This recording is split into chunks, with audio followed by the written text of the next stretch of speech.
Hello everyone, कैसे हैं आप सब और क्या हाल समाचार हैं आपके। बहुत सारी प्यारी प्यारी वीडियो लाइव हो चुकी है जहां पर टेक्निकल एनालिसिस की फ्री स्ट्रेटजी की भी वीडियो हम लाइव कर रहे हैं। आई होप आपने देखा होगा, नहीं देखा है तो आज ही देख लीजिए। आप लोग बहुत परेशान हैं कि सर रात के 8:30 बजे के शो में आजकल सिर्फ आप कंपनी एनालिसिस कर रहे हैं, स्टॉक के लेवल नहीं दे रहे हैं। तो दोस्त वो मिल रहा है टेलीग्राम में, लिंक डिस्क्रिप्शन में है, जुड़ जाइए, रोज पैसे कमाओ, टेलीग्राम ज्वाइन करो, लिंक डिस्क्रिप्शन में। बाकी सब फर्जी है, बहुत सारी टेलीग्राम मेरे नाम से बिटकॉइन, ये कॉइन, वो कॉइन और पता नहीं क्या क्या। तो जो लिंक डिस्क्रिप्शन में है सिर्फ वही ओरिजिनल है, बाकी सब फर्जी है, याद रखिएगा। और वहां पर आज बात करने वाले हैं यस बैंक के एक और झूठ के बारे में, धोखे के बारे में, या बात छुपाने के बारे में। क्योंकि जब हम इन्वेस्टर हैं, हम पैसा लगा रहे हैं, तो हमारा हक बनता है कि यस बैंक हमें सारी बात साफ साफ और स्पष्टता से बताए, ना कि कुछ छुपाए। क्योंकि ऑलरेडी वो एक बार हमें बर्बाद कर चुका है, और वहां पर एक बार बर्बाद कर चुका है, यानी इन्वेस्टर का ट्रस्ट खत्म हो चुका था। तो अब ट्रस्ट वापस पाने की कोशिश में वो बहुत मेहनत कर रहा है, लेकिन वहां पर झूठ बोलना या बात को छुपाना कुछ न कुछ संशय पैदा करता है। ये क्या है कहानी, इसको आज हम जानेंगे। उससे पहले आप ये बताइए कि क्या आपकी लखनऊ की टिकट 11 दिसंबर की बुक हो चुकी है या नहीं, गूगल फॉर्म आपने भरा है या नहीं, जहां पे हम, आप और इंडिया के बिग क्रिएटर्स सब आपको सिखाने वाले हैं स्टॉक मार्केट, वो भी बिल्कुल फ्री एज अ गिफ्ट। क्योंकि आप लोगों ने हमें बनाया है, आप लोगों ने हमें प्यार दिया है, और आप हैं तो हम हैं, और नहीं तो गूगल फॉर्म भरिए, फटाफट टिकट बुक कर लीजिए। क्योंकि 11 तारीख जैसा मौका हर बार नहीं आएगा, 11 दिसंबर। और कोई भी इसके लिए पैसे मांगता है तो प्लीज मत दीजिएगा, क्योंकि ये कंप्लीट फ्री है। याद रखिएगा, सुबह 9 बजे इवेंट शुरू हो जाएगा। आप लोग अपनी सीट पहले से ले लीजिएगा, क्योंकि फर्स्ट कम फर्स्ट बेसिस पर है। और ईमेल पर आप लोगों को कंफर्म भी किया जा चुका है, जिन जिन लोगों ने गूगल फॉर्म भरकर कंफर्मेशन दिया है। तो मौका किसी भी हालत में ना जाए। तो देखिए, यस बैंक वो है जो गिरावट के बाद लोग उम्मीद कर रहे हैं कि वापस से मल्टीबैगर बने।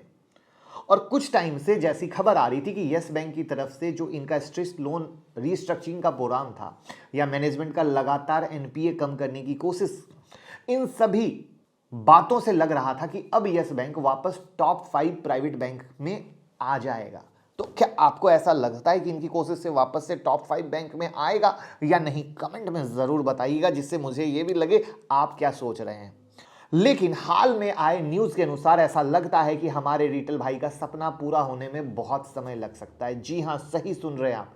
जैसा कि मैंने आपको यस बैंक की एनालिसिस वीडियो जो बनाई थी, अगर नहीं देखी हो तो जरूर देखिएगा। वो उसमें बताया था कि यस बैंक अपना जो स्ट्रीट लोन था उसको जेसी फ्लावर को सेल करने वाला था, जिसे उम्मीद थी कि अब यस बैंक का एनपीए कम होगा और बैंक प्रॉफिट में आएगा।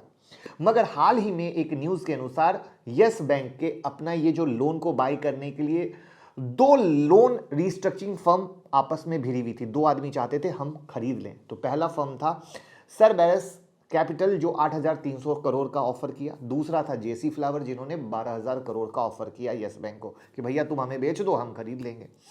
इन दोनों में से यस बैंक ने जेसी फ्लावर को सेलेक्ट किया। अब आप सोच रहे होगे, सही तो किया, ज्यादा पैसा दे रहा था, तो गलत कहां है, यही तो आप सोच रहे होगे। हर नॉर्मल इंसान भी यही सोचेगा। मगर मैं आज आपको नॉर्मल इंसान से ज्यादा जानकार इंसान बनाने वाला हूं, इसलिए वीडियो को ध्यान से देखिएगा।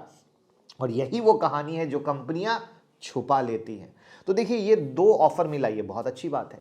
मगर एक्सचेंज को और अपने इन्वेस्टर को ये 2 ऑफर के बारे में न बताना, ये गलत बात है। तो दरअसल यस बैंक ने एक्सचेंज को इन्फॉर्म किया कि इन्हें सिर्फ जेसी फ्लावर की तरफ से ऑफर आया था, इसलिए बैंक ने ऑफर एक्सेप्ट किया। यस बैंक ने दूसरी कंपनी का ऑफर एक्सचेंज और इन्वेस्टर को बताया ही नहीं। दोनों में से कौन कम दे रहा था, कौन ज्यादा दे रहा था, यह तो बात की बात है। मगर एज अ लिस्टेड फर्म ये उनकी ड्यूटी है, रूल है कि एक्सचेंज को बताए, इन्वेस्टर को पता चले। हर लिस्टेड कंपनी के लिए ये रूल मैंडेटरी है। हर एक बात एक्सचेंज के थ्रू इन्वेस्टर तक पहुंचे। ये था पहला नेगेटिव पॉइंट। अब आते हैं जेसी फ्लावर के ऑफर पर। तो जैसा कि मैंने बताया, जेसी फ्लावर 12,000 करोड़ दे रहा था और सरबेरस कैपिटल 8,300 करोड़ का ऑफर। मगर यहां पर एक ट्रिक है जो रियल गेम चेंजर है और आपको समझना जरूरी है। अब ये जो सरबेरस कैपिटल थे 8,300 करोड़ अप फ्रंट दे रहे थे, मतलब लोन ट्रांसफर करो, पैसे लो, सारा का सारा मामला अभी का भी, बाद का कोई झंझट ही नहीं। दूसरी तरफ जेसी फ्लावर का ऑफर था लंबी कंडीशन, फी के लिस्ट बहुत सारी, जैसे 12,000 करोड़ का जो ऑफर था उसमें से 15% ही अपफ्रंट देंगे, 85% तब देंगे जब स्ट्रेच लोन का रिकवरी होगा। इसी के साथ काफी सारी फी एडेड जेसी फ्लावर के ऑफर में, जैसे कि 1.5% मैनेजमेंट फी पर एनम, जितना भी स्ट्रेच लोन जेसी फ्लावर बाय करेगा उसका 1.5% मैनेजमेंट फी यस बैंक को पे करना होगा, 5% कलेक्शन फी होगा, जो भी स्ट्रेच लोन को जेसी फ्लावर रिकवर कर पाएगा उस पर 5% का कमीशन पे करना होगा यस बैंक को। इसके अलावा 20% एडिशनल फी पे करना होगा अगर रिकवरी उम्मीद से ज्यादा हुई तो। ये था इनका फी स्ट्रक्चर, और इसके अलावा यस बैंक को 20% स्टेक भी बाय करना होगा जेसी फ्लावर के एसेट रिकंस्ट्रक्शन कंपनी का। अब बताइए आप कौन सी डील अच्छी है, डायरेक्ट पैसा आ जाए नो फी रूल के साथ, या ज्यादा पैसा के साथ बहुत सारे फी और रूल का कंडीशन? पहले कमेंट में बताइए, तभी मजा आएगा इस कन्वर्सेशन को समझने में। आई होप कर दिया ना। वीडियो को साथ में लाइक भी कर दीजिए, बाद में भूल जाइएगा। और डीमेट ट्रेडिंग अकाउंट का लिंक डिस्क्रिप्शन में है, अकाउंट ओपन कर लीजिएगा तो हमें भी प्यार आएगा, स्पेशल टेलीग्राम में भी ऐड कर देंगे।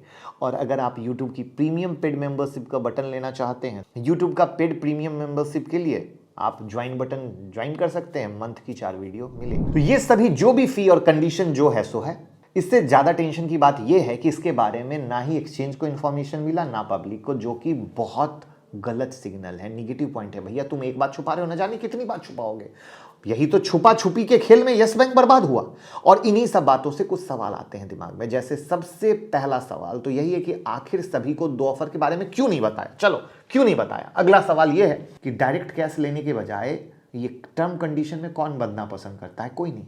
अगला सवाल यह भी हो सकता है कि डायरेक्ट कैश के बदले 15% लेने का मतलब फी के साथ। भैया क्या लफड़ा है, कोई स्पेशल डील हुई है क्या? तो यहां प्रॉफिट होना मुश्किल हो रहा है, ये लोग उल्टे खर्च बढ़ा रहे हैं। यस बैंक को खुद सरवाइव करने के लिए फंड रेज करना पड़ रहा है, और यहां बैंक स्ट्रीट कंपनी को 20% स्टेक बाय करने को बोला जा रहा है। 85% फंड जेसी फ्लावर रिकवरी के बाद देगा। कौन जानता है रिकवरी हो पाएगी कि नहीं हो पाएगी, ज़्यादा हो पाएगी, कम हो पाएगी, किस तरीके से हो पाएगी, किस टाइम फ्रेम में हो पाएगी। आपको बता दूं कि पहले यस बैंक का major loan book corporate loan से भरा था, मतलब रिकवरी छोटे लोगों से नहीं कंपनी से करना है। और इसमें भी वैसी कंपनी जो यस बैंक के फाउंडर रह चुके राणा कपूर के काफ़ी करीबी। अब आप सोच रहे होंगे रिकवरी में क्या क्या प्रॉब्लम है जो बड़े आराम से दिख रही है, और वो प्रॉब्लम होगी जो हमें नहीं दिख रही है। तो अगर मान लेते हैं कि रिकवरी हो भी जाती है तो 5% कलेक्शन फी, 20% हायर कलेक्शन फी देना होगा। कितने साल में रिकवरी होगी फिक्स नहीं, हर साल 1.5% मैनेजमेंट फी दिए जाओ दिए जाओ दिए जाओ। ये सारे जवाब हैं जिनके जवाब पब्लिक को चाहिए और यस बैंक को देना होगा।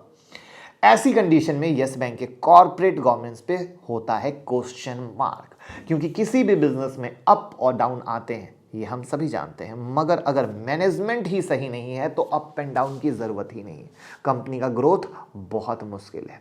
और इन सब बातों को अगर समरी करें तो ये कहना काफी गलत नहीं होगा कि हमारे रिटेल भाई को शायद लंबा वेट करना पड़ सकता है एक मल्टी बैगर सपने की तलाश में। इस बार 10 दिसंबर की जगह 13 दिसंबर को शुरू हो रहा है स्टॉक मार्केट मास्टर क्लास, जहां हम सिखाने वाले हैं बेसिक से एडवांस तक, इंट्राडे, स्विंग, पोजिशनल, सब कुछ। और क्या, ऑप्शन भी कर सकते हैं, कैश भी कर सकते हैं, फ्यूचर भी कर सकते हैं, हाथ पकड़ के सिखाएंगे। कोई प्रीवियस नॉलेज की जरूरत नहीं है, बच्चा भी सीख सकता है, बूढ़ा भी सीख सकता है, क्योंकि एक रियल हैंड होल्डिंग सपोर्ट है और भाई का बिना कमिटमेंट वाला रिवीजन सेशन। एक प्योर इंटरेक्टिव क्लास है जो आपको बिल्कुल कहीं नहीं मिलने वाली है, क्योंकि बहुत कम फी में सिखाते हैं, जिससे हर कोई सीखता है और कमाता है। तो मौका ना जाए, 9708094321 पे कॉल कीजिए, टीम से बात कीजिए, और स्टडी मटेरियल, बेसिक की वीडियो, बहुत कुछ, स्क्रीनर और भी बहुत कुछ, स्टॉक सिलेक्शन, बहुत कुछ मिलेगा। तो मौका बिल्कुल ना जाए। अब बात आता है कि सर अब क्या करें, इन्वेस्ट ना करें, सेल कर दें? तो देखिए, मैंने पहले भी बताया है कि नया इन्वेस्टमेंट के लिए यस बैंक को प्रॉफिट आने में वक्त लगेगा। जहां तक बात है पोर्टफोलियो के शेयर की, तो जैसा कि मैंने बताया है लंबा इंतजार करना पड़ेगा। तो यहां पर ट्रीट लाइक अ पेनी स्टॉक, यानी उतना ही लो जितना डूब जाए तो तकलीफ ना हो और 5 साल के लिए स्क्रीन से डिलीट कर दो। इसके अलावा कोई दूसरा रास्ता ही नहीं है, क्योंकि गुड न्यूज आएगी तो स्टॉक ऊपर, बैड न्यूज आएगी तो नीचे, बस ऐसा चलता रहेगा। और इंटरनली मैनेजमेंट मेहनत करता रहेगा और वो मैनेजमेंट की जो मेहनत है वो 3 साल 5 साल में दिखेगी, जो एक रास्ते पर लेकर आएगी। बट अगेन, चूंकि ये एक जर्नी है और कोई इंसान ये सोचता है कि हम क्विक रिटर्न निकाल लें, तो उस क्विक रिटर्न में वो फंस सकते हैं। आप यस बैंक की हिस्ट्री को देख सकते हो, वहां पर 12-13 रुपए से ऑलरेडी आप लोगों को पहले से दिलवाया हुआ है, 17 रुपए तक आ चुका है। अब 17 रुपए तक आने में भी आप खुद देखो कितना वक्त लग गया। करेक्ट है, साल 2 साल यूं ही अटक गए। तो बेहतर क्या है? बेहतर ये है कि बस उसी सोच में रहने का कि इसमें कहानियां कई चल रही है, कहानियों पे वर्किंग चल रही है, लेकिन पब्लिक से छुपाया गया क्यों, ये आज भी क्वेश्चन मार्क है। इसका जवाब अगर आ जाए, मैनेजमेंट अगर सफाई दे, तो वो बहुत अच्छी बात होगी समझने के लिए और पब्लिक को विश्वास करने के लिए। और मैं चाहूंगा इस वीडियो को जरूर शेयर कीजिएगा, क्योंकि लोगों को पता चलना चाहिए कि कैसे कंपनी लोगों से बात छुपाती है और लोगों को पता नहीं चल पाता है ऐसी बातें। वहां पर आपका भाई आपके लिए ऐसी बातों को लेकर आता है जिससे आप समझ सको। Thank you so much.